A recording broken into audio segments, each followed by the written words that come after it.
오늘은 겸손에 대해 말해 보겠는데요.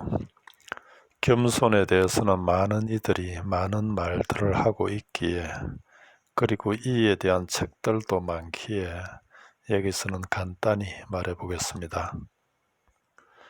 겸손이란 자아를 올바로 인식할 때 나타나는 특성입니다.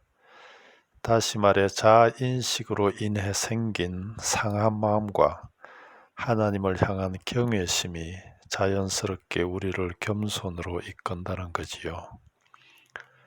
겸손이란 자체가 자신은 아무것도 아니라는 인식과 동시에 하나님의 한량 없으심에 대한 신뢰니까요. 겸손의 반대 개념인 교만이 자기 분수 모르고 지 멋대로 설치는 것이니, 이를 통해서도 겸손이 무엇인지를 알 수 있지요. 겸손에는 두 종류가 있습니다. 하나는 참된 겸손이고 다른 하나는 위장된 겸손인데요. 올바른 자아인식으로부터 시작되지 않는 모든 겸손은 다 위장된 겸손입니다. 먼저 위장된 겸손에 대해 말해 보겠습니다. 위장된 겸손이란 한마디로 사람들에게 겸손하게 보이려는 겸손입니다. 겸손이 좋은 덕목이라는 것점은 누구나 알고 있으니 당연히 겸손하게 보이려 한다는 거지요. 따라서 이 가짜 겸손은 참으로 다양한 모습으로 나타나는데요. 그중 대표적인 하나가 뭔가 하니, 속으로는 온갖 명예와 존경을 추구하면서도 겉으로는 자신이 얼마나 허물이 많은지를 보이려 하는 건데요. 사실 이는 자신의 그런 속마음이 드러날까 몰래 숨기고 있는 못된 자존심에 불과한 거지요. 그래서 이런 이들의 결국은 어떤 조그만 선이라도 드러나면 그것은 당연히 자신에게서 나온 것이라 여기고요. 혹시라도 그것이 하나님으로부터 온 것임을 알게 된다 해도 끝까지 자신의 공로로 돌린다는 것입니다. 그들은 자신에게는 충분히 그럴 만한 능력이나 자질이 있고 자신은 다른 사람들과 다르다고까지 생각하니까요. 이런 위장된 겸손은 올바른 자아인식이 있기 전에는 절대로 고쳐지지 않는 교만일 뿐인데요. 이에 비해 참된 겸손은 겸손에 대해 생각조차 하지 않는 겸손입니다. 이 겸손은 하나님의 모든 것 되심과 자신의 아무것도 아님을 알므로부터 나오는 겸손이기에, 따라서 이런 겸손의 사람들은요, 먼저 모든 일에 인내합니다. 그리고 설령 자신이 무슨 좋은 일을 했다 해도 누가복음 17장 10절에 주님의 말씀처럼 오히려 자신을 무익한 종이라 여기는, 그래서 이들은 사람들의 평판보다는 그저 하나님으로 만족하지요. 그리고 이들은요, 자신의 허물이나 죄에 대해 부끄러움으로 정죄는 하지만 그렇다고 크게 동요되지도 않습니다. 이들은 자신의 무능함을 알아 하나님의 도우심만을 의지하지요. 빌립보서 4장 13절의 말씀대로 내게 능력 주시는 자 안에서 내가 모든 것을 할 수 있느니라 하며 말입니다.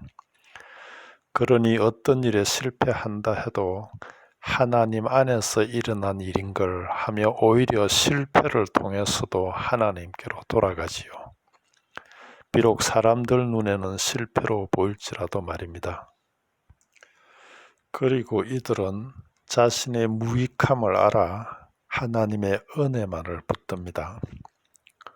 고린도전서 15장 10절의 말씀대로 나의 나된 것은 오직 하나님의 은혜라 하며 말입니다. 그러니 지금의 모습이 비록 모자란다 해도 그것도 하나님의 은혜지 하며 오히려 그 모습으로 은혜를 찬송하지요. 비록 사람들 눈에는 불쌍히 보일지라도 말입니다. 그리고 이들은 자신의 무용함을 알아 늘 십자가를 바라봅니다. 갈라디아서 6장 14절의 말씀대로 내가 자랑할 것은 오직 십자가뿐이라 하며 말입니다.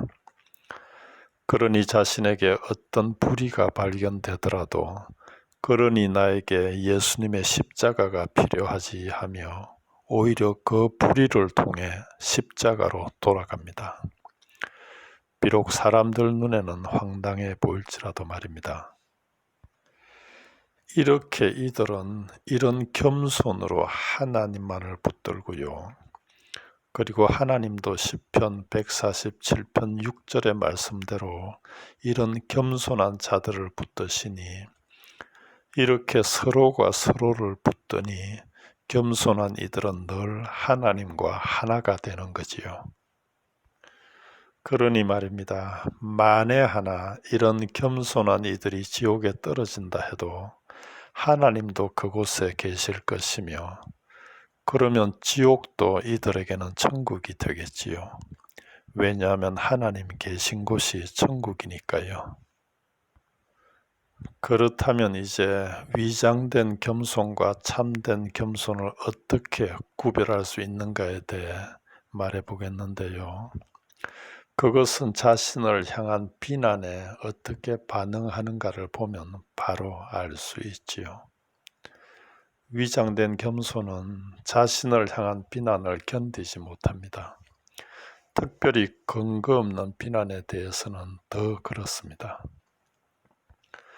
그들은 자신을 건드리지 않는 한 고슴도치처럼 겸손한 척 웅크리고 있지만은 비난이나 무시 등이 다가오면 숨기고 있던 가시를 바로 드러내지요.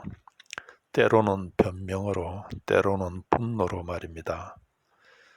변명이나 분노는 올바른 자의인식이 부족하다는 것을 드러내는 것 외에 아무것도 아닌데 말입니다. 그러나 참된 겸손은 비난받으면 오히려 더 상한 마음이 됩니다. 이들은 자신이 받아야 할 만큼의 비난을 받았다고 생각지 않고요. 오히려 주님이 받으신 비난을 생각합니다. 먹보로, 술꾼으로, 누가복음 5장 29절 30절을 보면 나오지요. 그리고 희롱과 침뱉음으로, 심지어 귀신 들린 자로까지 이런 비난을 견디신 그분의 겸손을 생각하며 말입니다. 우리 모두가 비난받을 때를 오히려 겸손을 쌓을 기회로 삼는다면 얼마나 좋을까요? 받는 비난에 변호가 필요하다면 하나님이 변호할 사람을 붙여주실 것이고요. 그렇지 않다면 그럴 필요가 없기에 우리로 비난받게 내버려 두시는 것일 테니 말입니다. 저는 개인적으로 10번의 설교 듣기보다 한 번의 비난을 인내하는 것이 하나님께로 더 가까이 가게 한다고 생각합니다. 왜냐하면 그런 비난을 통해 사람들로부터 자유로워지게 되며 사람들로부터 자유로워지는 만큼 하나님께 속하게 되니까요. 그래서 예수님도 이런 이들에게 복이 있다 하신 것이요. 마태복음 5장 11절 12절입니다. 나로 말미암아 너희를 욕하고 박해하고 거짓으로 너희를 거슬러 모든 악한 말을 할 때에는 너희에게 복이 있나니 기뻐하고 즐거워하라. 하늘에서 너희의 상이 큼이라. 너희 전에 있던 선지자들에게도 이같이 박해하였느니라. 다시 언급하지만 우리 그리스도인에게 가장 쉽게 발견되는 두 가지 어리석음은요. 하나는 하나님의 위대하심을 모르는 것이고 또 하나는 우리의 나약함을 모른다는 것입니다. 하나님의 풍성하심과 인간의 부족함을 모르는 그리스도인이 어디 있겠나 하겠지만 겸손은 바로 여기서부터 시작되는데 실제로 우리 주위에 이런 겸손한 그리스도인이 몇이나 있느냐는 말씀입니다. 다시 한번 겸손이란 자를 올바로 인식할 때 나타나는 특성입니다.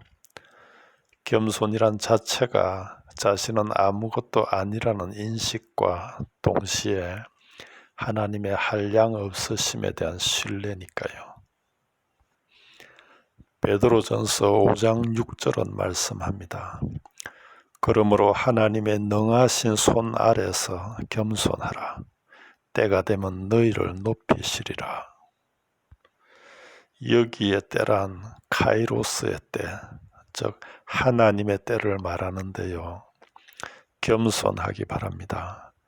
그러면 하나님이 당신의 때에 우리 모두를 높여주실 것입니다.